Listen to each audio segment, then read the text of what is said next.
This is Good Morning Delhi with Chris. Radio 1. Charlie Daniels Band with The Devil Went Down to Georgia. It's 9:26 and I have to say that that conversation I had with Indranil has perked me up nice and good. I'm telling you, you may say that the show happens because of, people behind the microphone, but it's the people out there, people such as yourself, who totally make the show rock. All right, time for me to introduce my guest this morning, the person who's joining me in the studio. I've got Unmesh Brahme, Country Director, India, for an organization called Room to Read. Now, a little about Room to Read. It's an award-winning non-profit organization for improving literacy and gender equality in education. Room to Read India works in 9 states, Delhi, Maharashtra, Rajasthan, Madhya Pradesh, to name a few. And as far as Unmesh goes, he joined Room to Read in 2013. He's a Yale World Fellow with a career that spans 2 decades in the fields of social development, business, academia. And before joining Room to Read, he headed HSBC India's corporate social responsibility, sustainability and climate change practice. And he was also head of brand and corporate social responsibility at Ogilvy and Mather Advertising, and a bunch of other things as well. So good morning, Unmesh. Thank you for joining me on the show. Good morning, Chris. A pleasure to be here. It's great to have you. So I see a lot of corporate CSR in your resume. Tell me, can business be conducted with all that much of CSR? I hope so, that businesses do think like I think, that corporate sales responsibility can also be interpreted as corporate social responsibility, because the two can go together.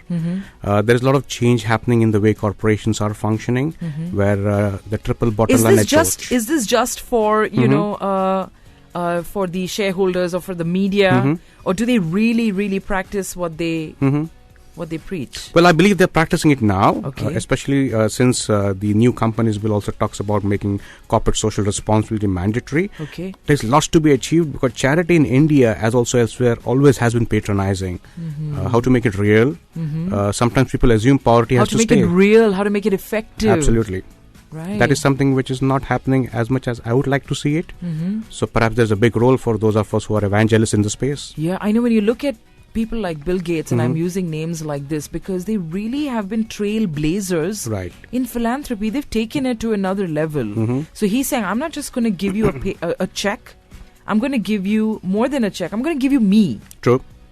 I'm going to be there at every corner and every turn to ensure that, not that how my money gets used, to ensure that there's more bang for this buck. Absolutely. That's how it should be. And in fact, the thinking is we should do charity after we make profits. I think we need to change that. Can you help people as you make your profits? That's the difference. That's a great one. So we're going to get down to Room to Read. You joined them in 2013. What is Room to Read? Okay. There is room for everything in this world, but you can only do that if you know how to read. So that's Room to Read. We focus on reading with children in primary schools, because in India, that's the biggest problem. Children can't read. If they can't read, they can't write, they can't comprehend, they can't understand.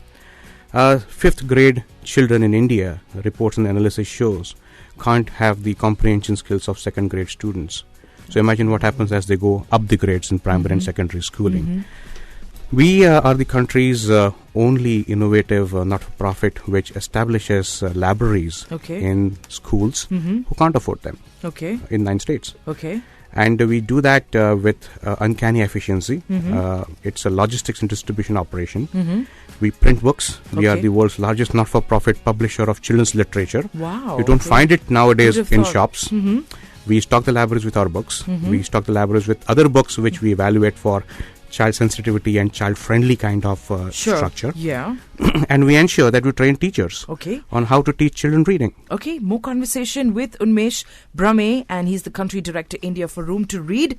We're going to be figuring out more of what happens at Room to Read and how maybe you can also be a part of it, because there's always room for everyone. Absolutely. Right. All right. Coming up right now, I've got Cher Lloyd with this great song.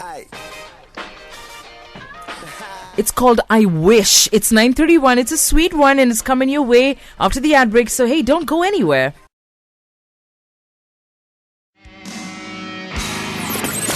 This is Good Morning Delhi with Chris. Radio 1. Poison with Nothing But a Good Time. Bret Michaels, quite the looker and great stage presence. It's 9:44, and of course this morning I'm in conversation with Unmesh Brahme. He's the country director India for an organization, non-profit organization called Room to Read, and they're all about improving literacy and gender equality in education. So, Unmesh, we were talking about what Room to Read is up to, what they're about. But how does this work? Because we want to know. So, do you work at a policy level with the education ministry, and how do you take it down to the street? Sure, Chris. We in fact work very closely with the government because you can only achieve scale if you work in collaboration with the government. Okay. You cannot replace the government. You will have to complement what they do. Sure. We have a memorandum of understanding with state governments under the Sarva Shiksha Abhiyan, the Universal Primary Education Movement, and we work with the governments to ensure that their people are trained in the art and science of establishing and running libraries, helping girls go to school, remedial teaching, so on and so forth. Okay. So that's how we work with the government very closely. Okay. So does Room to Read have set up libraries in each of these schools, or how does it go? Yes, we have over 6,000 libraries now in all these schools. Oh, wow. Each library is print-rich, colorful, almost like a Starbucks coffee shop. Really? Children feel like going to it. No That's kidding. the attraction. I want to see one of these. Absolutely. You can see our libraries anywhere in Delhi or write to us and we will be happy to show you around. And these libraries are where it's like a magnet. Children come, they access books, they take them home, they read and even teach their parents a word or two. I know, taking a book home is such a sweet experience. Absolutely. I remember when in school, libraries were these foreboding places, but I loved the smell of books. The moment you enter one, there were those sections which you could access, and then there were those sections, these great bound books. Absolutely. That no one was allowed to even look in that direction. Exactly. Which was so unfair, right? True. Well, if that is the state of affairs in our schools, imagine what it could be in far-flung schools which are geographically away from, let's say, urban centers. So you all encourage that each of these books can be accessed. Take them home, enjoy them. Take them home, enjoy them. The children manage the library, they maintain the check-in, check-out register, and they are the ones who ensure the book is returned back to the library. Fantastic. And they are the ones who issue it back out to the children. That's brilliant. And tell me, languages, are we talking just English or we're talking...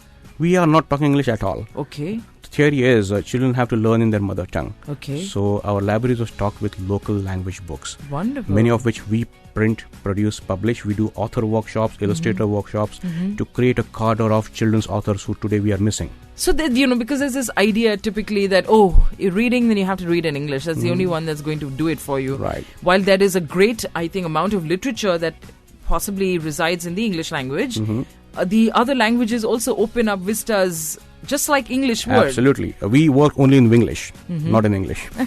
Okay. All right. Okay. More conversation with Unmesh Brahme, Country Director India for Room to Read. We're going to tell you about how you can also be a part of this, or maybe even come and have a look at how Room to Read functions. And maybe someday, who knows, it could open up another horizon just for you.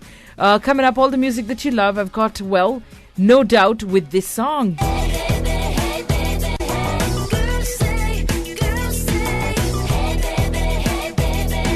Hey baby, it's 9:48 and what you doing? Stick around, don't go nowhere. This is Good Morning Delhi with Chris. Radio 1. Glory of Love, dedicated to my wife. The Pointer Sisters coming up right now with Jump for My Love, 8 minutes past 10. And of course, you are tuned in to Good Morning Delhi. And of course, joining me on the show this morning, I've got Unmesh Brahme, Country Director for India, Room to Read. All right.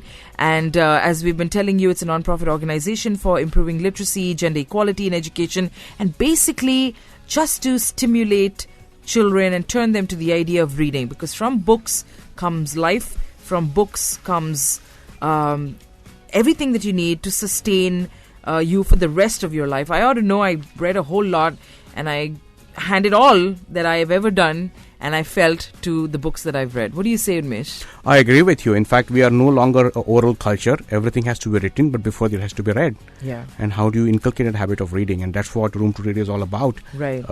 Fundamentally looking at creating read it as a habit which children can accept, grow their skills, and be fearless about words, phrases, consonants, vowels. Yeah. So sentence construction becomes easy. I've been thinking, because I've got like a 7-year-old at home and we've stocked quite a few titles at home, for the kids. But I've been trying so hard to get her to read. With me, it was so natural growing up that I didn't need anyone to tell me. I just always just had a book. Right. But with her, it's a struggle. So I'm just, for the parents who might be listening, how do you get a child to start reading? You have to make it interactive. Television is an interactive medium. It's not a monologue. Reading tends to become a monologue unless you are imaginative enough to start talking to the characters from the book.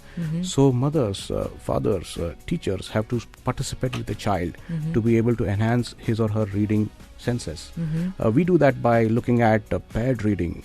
A child reads, teacher listens. A teacher reads, child listens. Both read, the class listens. You have to make it a community affair. That's how you create the love for reading, and that's what you need to do in your houses, where it has to be a group activity, and it will then compete very well with television. Okay, yeah, I thought I need to get the television set out. What I really need to do is throw myself into the whole thing. Absolutely, and allow the television to be, because digital media has taken over our lives. It can help reading in very interesting ways. We focus interestingly on the sound of words. Where it's important for a child to understand the phonics, and then that's how the word understanding becomes very easy. So all media help. Okay, so I'm going to ask you this question, because this is for the listener who's listening in right now. How can someone get involved with Room to Read? You can volunteer in our libraries to read out to children. Okay. You can work with us to support a library if you're a corporation. Okay. Today, corporate social responsibility is becoming very important. We are a 4-star Charity Navigator rated agency in San Francisco, where we're headquartered. We are extremely due diligent, or practice high level of due diligence on all that we do, extremely ethical, very transparent in our functioning. So for corporations, we can be a worthy partner. But I think for the love of reading, we are happy to talk to anyone and everyone who just participates with us to read our books. How do they get in touch with you, Unmesh? How do they well, they write to me. My email ID is always there, and I respond. Is there a website, Room to Read? Yes, you can actually go to roomtoread.org. Okay. And you can write us, and we will respond. Sure, Room to Read. That's roomtoread.org. Get onto their website and find out more about what they do. If you'd like to throw yourself into this endeavor, into this exercise, and you'll be richly rewarded, not just with a reading habit yourself, but just watching kids bloom under reading. And they bloom, don't they? They bloom completely. So both the children and us go pink in our cheeks. Wow. Great. It's been wonderful talking to you this morning, Unmesh. Sure. And your wife is listening in. What's her name? My wife's name is Pari. Pari. Okay, so Pari's listening in, and you want to dedicate a song to her. Absolutely. So tell us, what would it be? Peter Cetera, Glory of Love. And you said that every time you'll have a situation, you start singing the song to her, is it? Very badly. Okay, here's the real deal. Pari, if you're listening in, the original, the real McCoy, Peter Cetera with... It's a beautiful song, Glory of Love. Absolutely. I think they put it in one of the movies. Yeah. Karate Kid, is it? No, I think one of those Braveheart kind of movies. 12 minutes past 10. Enjoy this one.